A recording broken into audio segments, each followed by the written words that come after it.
이제 오늘 말씀을 같이 나눌 텐데요. 오늘 말씀은 이중적인 의미가 들은 제목입니다. 합리적의 함정.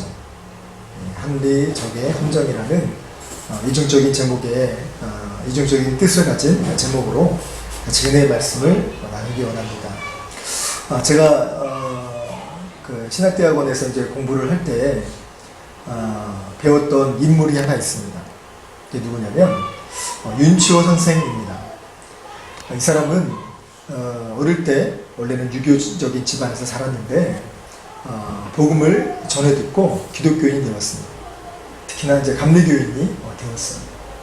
그리고 그가 신실하게 살아서 결국은 미국으로 넘어가서 신학을 배우는 그런 믿음의 사람이 되었죠.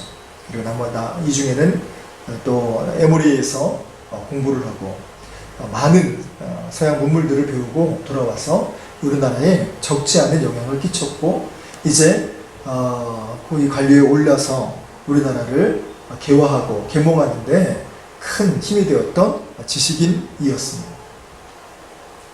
윤치호 선생하면 누군지 잘 모르는 사람들이 많이 있더라고요. 근데 되게 유명한 사람입니다. 이렇게 하면 깜짝 놀랄 정도로 유명한 사람인데 그가 이룬 업적 중에 가장 큰 업적이라고 가장 많이 알려진 업적은 바로 애국가를 작사한 사람입니다. 동해물과 백두산이 마르고 닳도록 하나님이 보호하사. 사실은 이제 이게 크리스천이니까 하나님이라는 게 맞겠죠. 그러나 이제 정식적인 우리나라 그때 표현으로는 하느님이라고 표현을 해서 하나님이 보호하사라고 이제 기록이 되게 되었던 것입니다. 지금도 되뇌이면서 우리가 애국가를 부를 때마다 참 어쩜 이렇게 가사가 구구절절 이렇게 잘 썼고 마음에 와닿고 정말 그야말로 애국 충절에 그런 가사를 담을 수 있을까라는 생각이 들 정도로 아주 백미의 가사입니다. 그럼에도 이 윤치호 선생에 대해서 제가 충격을 받았던 이유는 그의 말년에 친일에 대한 아주 깊은 친일의 행적들이 기록되어져 있습니다. 그래서 역사 기록을 보면 윤치호 선생은 애국자 혹은 독립운동가로서 남은 것이 아니라 친일 그런 행적을 담은 친일파로 끝내 기록이 되었습니다. 그때 들었던 생각이 무엇인고 하니 어떻게 이렇게 될 수가 있나, 어떻게 하나님을 이렇게 신실하게 쫓았고 또 어떻게 이렇게 정말 좋은 일을 했던 사람인데 어떻게 이렇게 한순간에 바뀌게 되었을까. 이것이 참 가슴 아팠고 또 한편으로는 궁금했습니다. 그리고 저를 돌아보게 되었죠. 나도 과연 그 시대에 살고 있었으면 나도 친일을 안 한다고 보장할 수 있을까? 단언할 수 있을까? 라는 생각을 했습니다. 그러면서 또 하나 드는 생각은 그러면 이 윤치호 선생 이후에도 정말 수많은 그야말로 나라의 독립운동을 외쳤던 사람들이 변절하고 돌아서게 됐는데 현실에 대한 파악이 빠를수록 어떻게 이렇게 쉽게 변절하게 되는 일들이 일어날까라는 고심들을 상당히 오랜 시간 동안 고민하고 또 생각하는 시간이 되었습니다. 그렇다고 현실에 대한 감각들이 다 나쁜 것이냐 하면 그렇지 않습니다. 국어사전을 살펴보면 현실 감각이라는 그 부분을 살펴보면 이렇게 기록되어져 있습니다. 지금 실제로 존재하는 일이나 상황에 대한 감각. 그러니까 이 현실 감각이 있는 사람은요, 정말 세상이 어떻게 돌아가는지를 알게 되고 또 누가 나를 속이거나 나를 이용하거나 또 나를 해하려고 하는 그런 부분들이 있다면 이것을 파악하는 힘이 됩니다. 그래서 때로는 돈을 모을 줄도 알고 돈을 함부로 쓰지도 않게 만들고 그래서 이것을 통하여서 잘 살 수 있도록 도와주는 감각 또한 이 현실 감각이지요.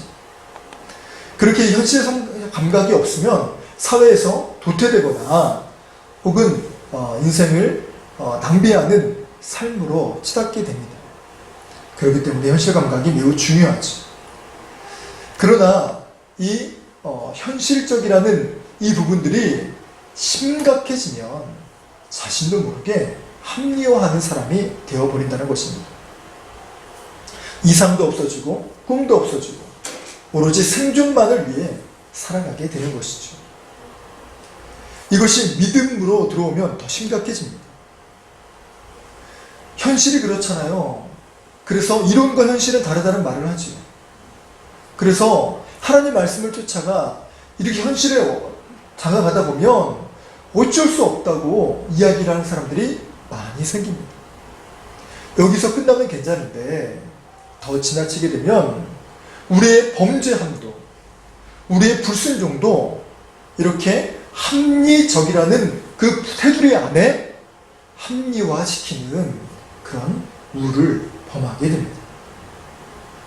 그래서 오늘 말씀의 제목이 바로 현실에 놓인 이 사단의 함정, 그래서 합리적의 함정이라는 파놓고 이것을 잘못된 그런 방향으로 몰아세워 믿음의 사람들을 무너뜨린다는 것입니다. 그러면 어떻게 하면 우리 믿음의 사람도 변절되지 않고 또 현실이라는 그런 사단이 놓은 그 함정에 빠지지 않고 어떻게 믿음으로 살아갈 수 있는가? 그 말씀의 내용들을 오늘 살펴보며 우리도 믿음으로 세상을 분별하며 믿음으로 승리하는 복된 삶이 되시기를 주의 이름으로 축원합니다. 아멘. 오늘 본문의 내용을 살펴보면 그 유명한 갈멜산 대첩 이야기입니다. 예전에 저도 영적 전쟁이라든가 또 다른 부분들의 내용들로 오늘 이 본문들은 많이 설교했고 또 수많은 설교들로 우리가 살아오면서 많이 들었던 유명한 본문 중에 하나입니다. 그러나 오늘은 엘리야의 관점에서 오늘 말씀을 풀어가는 것이 아니라 이스라엘 백성들에서 바라보는 오늘 이 갈멜산 대첩에 대해서 살펴보려고 합니다. 그래서 이들이 아주 현실적인 사람들이었음에도 불구하고 어떻게 하나님 말씀보다 세상을 또 우상을 바알을 더 섬기게 되었는지 그 모습을 드러내며 그리고 오늘도 우리도 똑같이 그런 우를 빠지지 아니하는 그 믿음의 걸음을 걸어가기를 소망합니다. 아합 왕은요 범죄함으로 하나님께서 북이스라엘에게 엄청난 저주를 내리셨습니다. 그것은 3년 6개월 동안 비가 내리지 않는 것이었습니다. 당시에는요 저주를 내린 사람이 이 저주를 걷어가야지만 저주가 풀린다고 생각을 했습니다. 그래서 3년 6개월 동안 비가 오지 않을 겁니다 라고 말한 사람이 엘리야였기 때문에 아합 왕은 어떻게든 이 엘리야를 잡으려고 혈안이 되어 있었습니다. 그래서 18장 전에 있는 17장 내용이 바로 엘리야를 잡아가는 그런 과정들이었고 오늘 본문 이전의 내용 또한 그 내용들로 꾸려져 있습니다. 이렇게 엘리야를 잡으러 갔다가 엘리야가 잡혀주는 사건이 발생하죠. 잡혀준 것도 아니고 엘리야가 스스로 나와서 아합 왕에게 이런 제안을 합니다. 내가 당신과 만날 테니 바알 선지자, 아세라 선지자 850명을 갈멜산으로 보내주십시오. 뭘 하려고 하는지 이야기하진 않았지만 이 바알과 아세라 선지자를 보내달라고 하는 것에 아마 이상한 느낌을 받았을 것입니다. 이에 아합이 호응해서 사람을 보내서 이 선지자들을 불러 모으기 시작합니다. 덕분에 사람만 부른 것이 아니라 광고하는 효과를 내게 되죠. 우리 엘리야 선지자가 바알과 아세라 선지자와 한판 붙는답니다. 이런 소문들이 꼬리에 꼬리를 물고 마치 사람을 보낼 때마다 이 850명을 부를 때마다 사람을 보내지 않았겠습니까? 그래서 이것이 이스라엘 전역에 북이스라엘 전역에 광고하듯이 알려지게 되었던 것입니다. 선지자들이 모였죠. 850명 모였죠. 그 구경꾼처럼 모여드는 수많은 사람들이 모였죠. 아마 꽤 많은 사람들이 모이지 않았을까라는 생각을 해보게 됩니다. 그렇게 모인 사람들 앞에 엘리야는 21절의 말씀처럼 이렇게 말합니다. 엘리야가 모든 백성에게 가까이 나아가 이르되 너희가 어느 때까지 둘 사이에서 머뭇머뭇하느냐. 여기서 머뭇머뭇 하다라는 이 단어의 성경 원문을 보면 쩔뚝거리다라는 것입니다.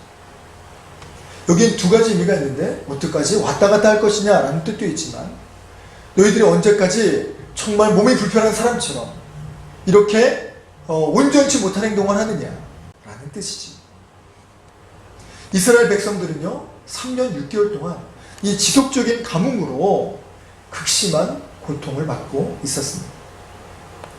처음에 이 모든 것은 하나님께 범죄한 자신들 때문에, 또 아합 때문에 벌어진 일이라고 믿음으로 해석할 수 있었을 것입니다.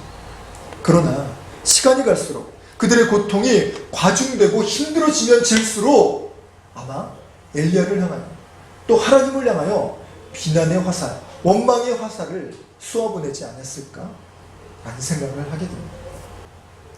이 모습들은 오늘도 비슷하지 않습니까? 심지어 지금은 교회를 향한 그 비난의 화살도 정말 기독교를 핍박하고 비난하고 욕하는 그런 수준이 도를 넘어선 상태에 있습니다. 그들이 지금 이 모든 어려움들의 울분들을 다 그렇게 전환해서 비난의 화살을 내리꽂고 있다는 것이죠. 엘리야는 단호하게 다시금 묻습니다. 여호와가 만일 하나님이면 그를 따르고 바알이 만일 하나님이면 그를 따를지니라. 이러면 사람들이 좀 마음에 찔림도 있고, 그래 우리 엘리야 선지자니까 이렇게 말씀하시니 그래 나 정신 차려야지. 아니요, 저는 하나님을 쫓을 것입니다. 아니요, 이것은 바알에게서 비롯된 것이니 제가 주님을 더욱 신실하게 믿겠습니다. 저희의 죄 때문입니다 라고 얘기하는 사람이 한 사람도 있어요. 오늘날 수많은 사람들이 기독교에 대해서 비판을 할 때, 아니요, 그 모든 상황 가운데 제가 교회 다닙니다, 전 예수 믿는 사람입니다 라고 말하는 그 이야기조차 제대로 할 수 없는 형편이 바로 지금 모습 아닙니까? 정도의 차이는 있지만 이거를 조금 더 확대해서, 아니 극단적으로 본다면 친일하는 사람과 그리고 지금 기독교를 비난하는 그 사람들의 모습과 비교해 본다면 아마 그들의 시작은 이렇게 시작하지 않았을까요? 이렇게 침묵하는 데서, 이렇게 동조하는 데서, 이렇게 암묵적인 정말 그들에 대한 동의를 표하는 그 모습에서 바로 변절의 모습이 시작되진 않았을까 라는 생각을 하게 되었습니다. 물론 이것은 너무 극단적인 생각일 수 있어요. 과장돼서 표현한다면 이럴 수 있다는 것이죠. 그런데 놀라운 것은 백성들은 한마디도, 단 한마디도 대답을 하지 않았다고 합니다. 그 많은 사람들 중에 어쩌면 이런 일이 일어날 수 있을까? 그 중에는 믿음이 없는 사람도 있었겠지만 예전에는 믿음이 뜨거웠던 믿음의 사람도 포함되어 있었을 것입니다. 그럼에도 아무 소리도 하지 않았다는 것은 그들이 얼마나 하나님과 바알 사이에서 고민하고 눈치 보며 흔들리고 있었는지를 볼 수 있습니다. 그도 그럴 것이 그들 주변에는 온통 바알과 아세라 사람들이었습니다. 반면에 엘리야의 고백처럼 지금 예수 믿는 사람들의, 하나님 믿는 사람들의 모습은 엘리야 한 사람입니다. 여론으로 봐도 그렇고 정말 그냥 다수결의 원칙으로 봐도 그렇고 이 모든 것에서는 예수 믿는 그 모습, 내가 하나님 믿는 믿음의 사람입니다 라고 표현하는 그 자체가 매우 어려운 분위기입니다. 자칫 잘못하면 엘리야 편을 든다면, 엘리야가 잘못되기로도 하면 자기도 영락없이 돌에 맞아 죽을 것이 뻔하게 되는 그 두려움으로 입을 벌리지 못하고 있는 것입니다. 믿음의 눈으로 보면 전부 샤이 크리스찬이 아닌가라는 생각이 들 정도입니다. 현실적인 눈으로 보면 이해가 안 되는 것도 아닙니다. 자기도 살아야겠지요. 상황을 보고 판단해야겠지요. 섣부르게 편들면 경솔한 것이고 무모한 것이고 어리석은 짓 아니겠습니까? 그런데 이 모든 것이 우리가 말하는 현실적인 것입니다. 오늘날도 이 부분들은 많이 적용하며 해석할 수 있습니다. 코로나 이전에도 사업을 하는 사람들은 주일에도 일을 하느라 교회를 못 가는 사람들이 많이 있습니다. 11조를 드리다가도 경제적으로 어려울려 치면 당장에 11조 먼저 끊고 그렇게 하나님께 타협하듯이 기도합니다. 하나님 어쩔 수 없잖아요. 제가 살아야 되잖아요. 그렇게 이야기하면서 하나님의 11조를 땡겨 먹기도 합니다. 감사한 일이 생겨도 사람에게 감사한다는 인사와 사례를 하면서도 정작 그 일을 이루어주시고 도와주신 하나님께는 감사하지 않는 모습도 있습니다. 정작 기도하고 말씀대로 순종한다 하면서도 상황이 어렵고 복잡해지고 또 사람들 눈치가 보이게 되면 금세 타협하고 입을 쓱 닫으며 침묵합니다. 그리고 속으로는 흔들리기도 합니다. 그러면서 말하죠. 현실이 어렵잖아요. 현실은 다르잖아요. 현실에 순응하며 살아야죠. 어쩔 수 없잖아요. 이렇게 이야기하면서 하나님 이해해 주시겠지 라고 말하며 자신의 행동에, 자신의 불순종에 또 자신의 죄를 범하는 그 일에 그렇게 합리화하기 시작합니다. 이성적으로 보면, 현실적으로 보면 그것은 정말 어쩔 수 없어 보이고 이해가 되는 장면입니다. 그러나 아무리 사람이 이해한다 할지라도 하나님의 기준은 바꿀 수가 없습니다. 하나님은 사랑의 하나님이시지만 내 마음대로 요리하고 내 뜻에 하나님을 언제든지 맞출 수 있다고 생각하는 것 자체가 신앙이 엄청난 교만이요 잘못된 신앙으로 병들어가고 있음을 보입니다. 현대인들은 하나님을 아버지라고 이야기하면서 마치 육신의 아버지처럼 하나님 나를 사랑하시니까 나의 재롱도, 나의 허물도, 나의 부족함도, 나의 죄도 다 이해하시고 다 용서하실 거야 라는 나만의 착각 속에 하나님을 가둬놓습니다.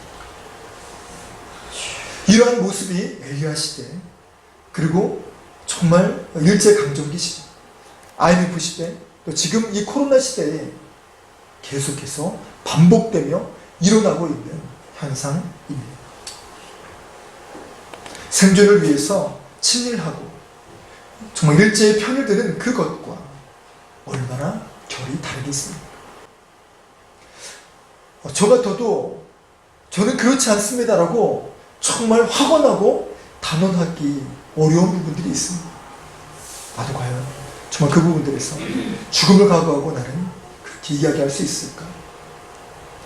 죄의식도 없이 정말 이 현실을 외면하면서 이 현실의 어려움을 정말 간구하며 그럼에도 불구하고 살아야 됩니다 라고 일성을 외치고 싶지만 우리의 현실은 그만큼 녹록치 않은 것은 사실입니다. 그럼에도 불구하고 이 모습을 합리화하며 계속 내버려두며 살아가면 정말 안 되고요. 아니 정말 큰일이 나는 일이 생기게 됩니다. 엘리야는 이렇게 현실적이고 합리적으로 살아간다고 자부하는 이들에게 오늘 본문과 같이 경종의 목소리를 우리의 오늘날을 살아가는 사람들에게 전해주고 있습니다. 언제나 하나님 말씀보다 상황이 앞서고 또 상황이 먼저입니다. 상황을 먼저 따라가는 이 습성을 벗어버리고 이제 어렵지만 또 때로 넘어지기도 하지만 때로 흔들리기도 하지만 그럼에도 불구하고 하나님 말씀을 붙잡고 말씀을 순종하려고 노력하고 말씀을 적용하기 위해 부단히 애를 쓰는 믿음의 성도들이 되길 주의 이름으로 간절히 축원합니다. 아멘. 이렇게 사단이 파놓은 이 현실이라는 이 함정에 빠지지 않고 예수님을 쫓아 살 수 있는 방법은 무엇일까요?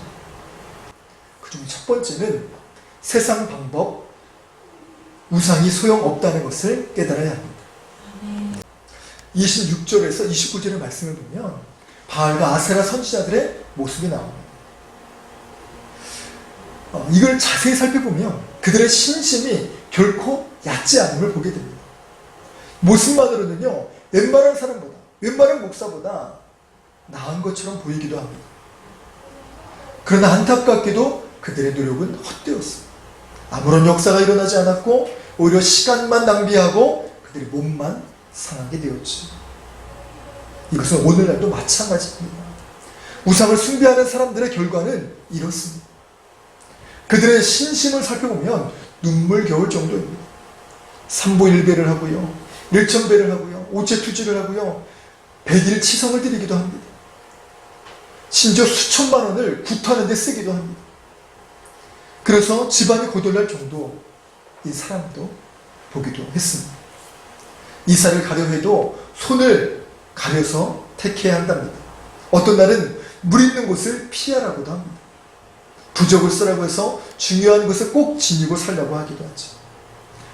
길을 잃으면 산 정상에 올라서 제사를 드리는 사람도 있습니다. 도시락을 싸가지고 가면서 또 돼지머리를 어떻게 공수해 왔는지 그 비싼 머리를 놓고 거기서 정말 수십만 원의 돈을 꽂아가며 그렇게 기도하는 사람도 있습니다. 때로는 며칠을 밤을 지새우면서 밥까지 해먹으며 그렇게 산 기도를 하는 사람도 있지. 오죽하면 그랬는가 싶기도 하지만 안타깝게도 그들의 노력과 그들의 비용은 다 정말 헛수고라는 것이지. 바알과 아세라 선지자들이 보여주듯이 세상의 종교는 몸을 고생해가며 때로는 자기 몸을 찢어가며 자아까지 하면서 그렇게 해야만 효과가 있는 줄 압니다. 그러나 그들의 정성이 부족해서가 아니라 그들의 대상이 잘못되었기 때문에 결과가 없는 것입니다. 이것이 깨어지는 과정이 필요합니다. 간절히 바라기는 고행을 일삼아 또 돈을 다 탕진하고 몸을 정말 고생해 가는 그 시간 뒤에 참 헛되었구나 라고 후회하고 또 그 뒷일에 그렇게 돌이키는 것보다 진직의 주님 앞에 나와 길이요 진리요 생명 대신 예수 그리스도를 쫓아 살아가는 삶이 되기를 원합니다. 주님 앞에서는 낭비도 없고 손해도 없고 헛수고도 없기 때문입니다. 두 번째로 함정이 빠지지 않으려면 무너진 예배의 삶을 회복해야 합니다. 30절의 말씀을 보면 엘리야는 이스라엘 백성들을 두 번째로 불러 모읍니다. 그들을 두 번째로 불러 모인 목적은 예배의 제단을 수축하자라고 이야기합니다. 엘리야가 이렇게 말했다는 것은 그 전에 여호와의 제단이 여기 있었다는 것이고 그 제단이 회파되었다는 것입니다. 바로 이세벨의 농락 때문입니다. 이세벨은 북이스라엘에 살고 있는 제사장들의 수를 다 죽여버립니다. 그 씨를 말리다시피 할 정도였죠. 그리고 여호와의 제단을 다 회파하고 무너뜨렸습니다. 그래서 이 무너진 제단 앞에 엘리야가 다시 서게 된 것입니다. 현실이 주는 이 사단의 함정에 빠지지 않으려면 또 하나님의 역사를 기대한다면 우리 또한 이 믿음의 제단이 회복되어야 합니다. 예배를 드리는 열심이 회복되어야 합니다. 우상에게 절하는 사람은 그 열정과 열심이 참으로 대단합니다. 그럼 우리는 어떻습니까? 뼈가 부서질 정도로 그렇게 해야만 응답이 있습니다라고 말하고 싶지는 않지만 적어도 예배를 드릴 때만큼은 영과 진리로 기억 한글판 성경으로 빌려 말한다면 신령과 진정을 다하여서 예배를 드려야 하지 않겠습니까? 코로나 사태가 오랜 시간 지속되고 있고 앞으로도 지속될 예정입니다. 더불어 비대면 예배도 계속될지 모릅니다. 이 과정을 통하여서 믿음이 약해진 사람들이 많이 있습니다. 아무리 뛰어난 운동선수도 평소에 훈련을 하지 않으면 몸이 굳어진다고 합니다. 하물며 영적인 것은 어떻겠습니까? 또 아무리 감각이 좋은 선수를 할지라도 게임에 앞서서 워밍업을 하지 않고 바로 경기에 나가버리면 근육이 다치거나 아니면 크게 다치는 일들이 생기게 된다고 합니다. 믿음에도 영적인 워밍업이 필요하고 훈련이 필요합니다. 이 워밍업을 예배 전에 나와서 하는 그 준비 기도라고 할 수 있고, 믿음의 평소의 훈련이라고 한다면 정말 기도로 개인 기도의 시간을 갖거나 성경을 묵상하거나 신앙서적을 읽거나 하나님의 말씀을 영상으로 계속해서 되뇌이는 그런 과정들이 바로 믿음의 영적인 훈련이 아니겠습니까? 들은 말씀이 있다면 이것이 안 돼도, 손해를 보더라도, 힘들더라도, 피곤하더라도 적용하고 실천하는 것, 이것이 바로 믿음의 훈련을 하는 담금질의 삶이 아니겠습니까? 그럼에도 이것을 게을리하고 또 이것을 멀리 하다 보면 믿음의 수준이 낮아지게 되고 영적인 근육이 굳어지게 됩니다. 이것을 회복하기 위하면 우리의 근육도 회복하려면 오랜 시간이 걸려요. 그래서 아무리 기고 나는 국가대표 출신이라고 하더라도 정말 단 몇 경기만 경기를 뛰지 않아도요, 사람들이 뽑아주지 않는답니다. 왜? 경기 감각이 떨어졌답니다. 하면 믿음은 어떻습니까? 이것이 정말 시간이 계속될수록 우리 영적인 근육이 굳어지는 것을 방치해서는 안 됩니다.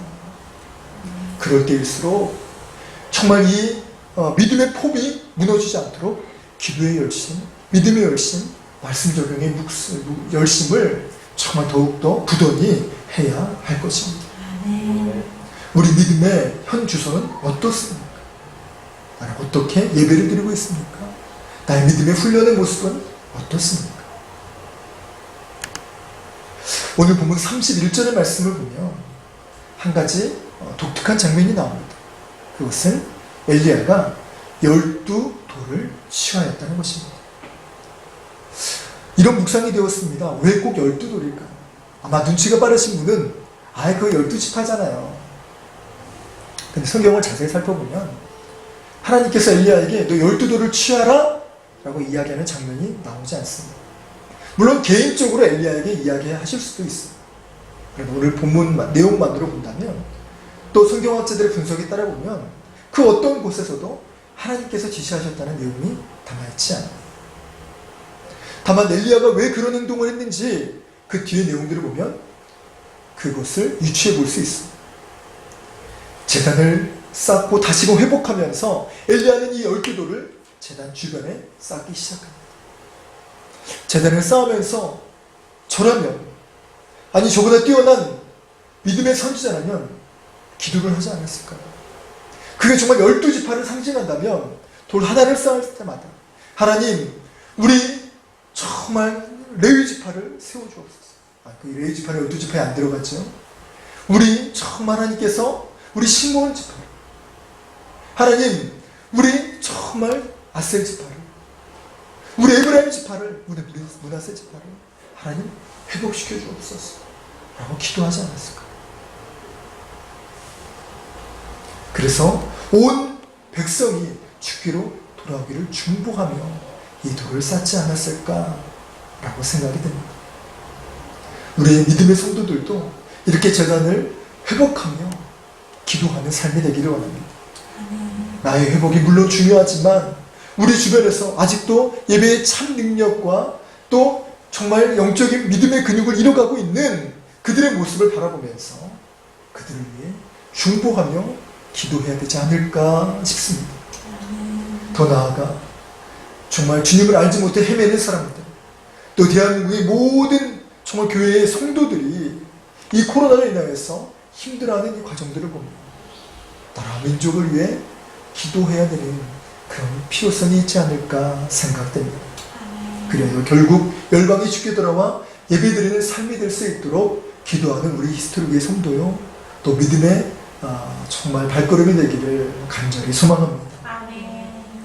세 번째로는 애통하며 회개하는 수고를 해야 한다는 것입니다. 제단을 쌓은 엘리야는 그 다음으로 한 행동이 또한 주목이 됩니다. 32절의 말씀을 보면 엘리야는 도랑을 팔아라고 합니다. 도랑의 깊이가 2세야쯤 된다고 했는데 이를 표현하면 약 15리터 정도 됩니다. 꽤나 깊은 그런 도랑이죠. 그러고는 나무 위에 올려놓은 그 제물 앞에 물을 길어다 부으라고 합니다. 제물부터 시작해서 나무까지 적셔지는 그 일들을 하라는 것이죠. 아니, 제물을 태우라고 했는데 거기다 물을 부으면 어떻게 되나요? 우리 어렸을 때 제가 할아버지 댁에 가서 정말 부뚜막에 앉아서 불을 지피던 그런 때가 기억이 납니다. 근데 불을 지필 때는요, 생나무 생잎으로 불을 하면 정말 눈만 맵고요, 불이 붙기가 매우 어렵습니다. 하다못해 물에 적셔진 나무는 말할 것도 없습니다. 그럼에도 불구하고 왜 엘리야는 이 일을 지시했을까요? 더욱이 큰 문제가 있는데 3년 6개월 동안 이스라엘 지역에는 비가 오지 않았습니다. 물을 구하는 것도 참 귀하고, 또 구한다 한들 이것을 식물에, 이것을 식수에 사용하는 것이 아니라 정말 들이붓는데 쏟아버리고 낭비하는 것은 정말 무모한 일처럼 보입니다. 성경을 보면 이 물을 어디서 구했는가, 어떻게 구해왔어요? 참 신기하죠. 근데 어떤 이는 이거를 지중해에서 길어왔다라고 얘기합니다. 근데 이것을 3번 반복할 정도라면 하루에는 도저히 할 수 없는 그런 분량입니다. 그런데 40절의 말씀을 보면 힌트가 나와 있죠. 기손 시내가 나옵니다. 성경학자들의 분석에 따르면 이 기손 시내는 365일 물이 마르지 않는 지역이라고 합니다. 그래서 여기서 길어다 들여왔는데, 그럼에도 불구하고 산 밑에까지 내려가서 오르고 내리고를 반복해야 했습니다. 그것도 3번입니다. 당시 물을 담을 수 있는 통이 4개밖에 없어서 그런 건지 3번 반복하게 되죠. 왜 엘리야는 이렇게 해야만 했을까요? 성경을 묵상하면서 이 부분에 참 많은 은혜를 받았습니다. 앞서 제단에 쌓은 12돌은 12지파를 상징하죠. 그리고 그 12돌이 제단 위에 올려지는 순간 이스라엘 백성들의 예배가 회복됨을 기원하였습니다. 반면 이 12통의 물은 제단에 불이 붙는 것을 방해하는 그런 정말 걸림돌밖에 되지 않습니다. 12지파가 지나간 행적들을 바라보게 된다면 하나님을 섬기기는커녕, 하나님을 기쁘게 하시기는커녕 하나님의 가슴을 아프게 했고 하나님의 역사를 방해했던 그런 과정이 아니었을까. 아니, 사람이 그렇게 많은데 통이 없었을까요? 산 밑에까지 내려가서 길어올 정도라고 한다면 통을 몇 개 더 구할 수 없었을까요? 통 4개를 주면서 갔다 와라, 다시 갔다 와라, 3번 그리하라 라고 얘기하는 이 퍼포먼스를 보면서 엘리야가 이스라엘 백성들에게 전하고자 하는 숨은 메시지가 있진 않았을까요? 그들의 정말 잘못된 섬김, 또 우상을 향하여서 쏟아부었던 그들의 물질과 시간과 헌신들이 얼마나 헛되었는지, 그들의 고생에서 들이붓는 그 물기를 보면서 엘리야는 말하고 싶지 않았을까요? 물론 여기에는 엘리야가 속임수를 두지 않았다는 것을 바알과 아스라 선지자들에게 보여주기 위한 가장 큰 목적이 있었을 것입니다. 그러나 나머지 이스라엘 백성들이 아직도 머뭇머뭇하며 하나님이냐 바알이냐 선택하지 못하고 읍소하는 그들에게 전하려고 하는 정말 절절한 심정은 숨겨져 있지 않을까요? 말씀을 묵상하고 준비하면 준비할수록 이 심정이 짙어져 왔습니다.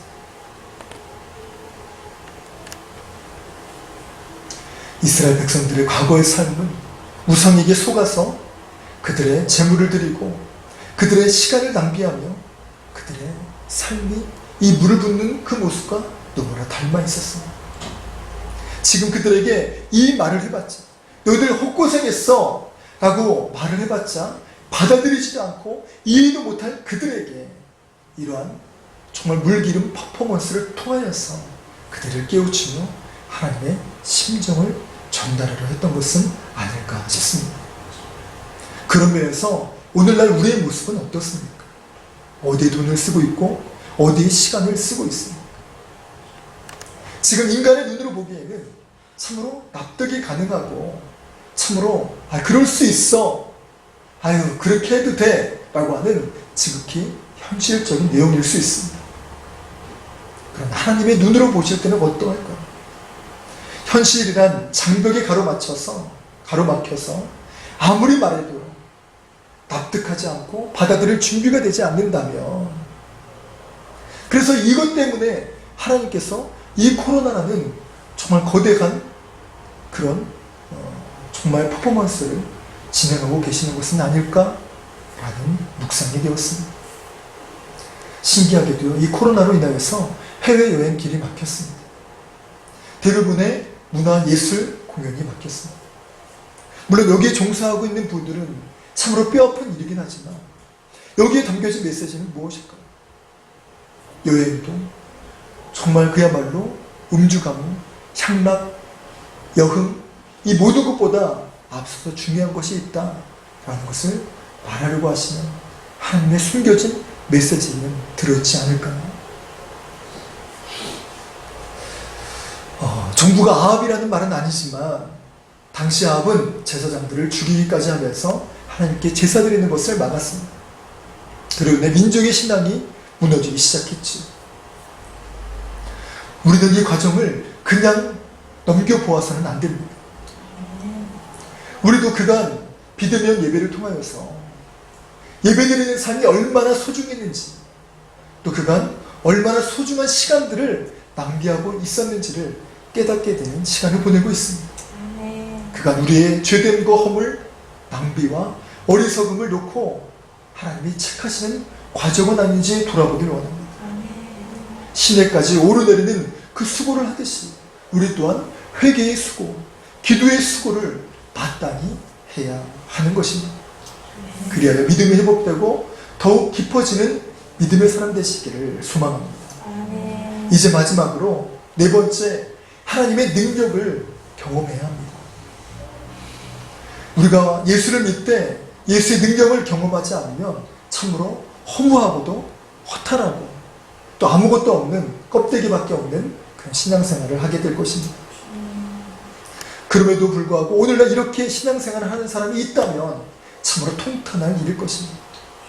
기도는 하지만 응답이 없는 삶, 말씀은 듣는데 순종하지 않는 삶, 헌신하고 전도하는데 열매는 없는 삶, 하나님 말씀을 쫓아 살아가지만 말씀에 은혜와 축복이 없는 그 삶.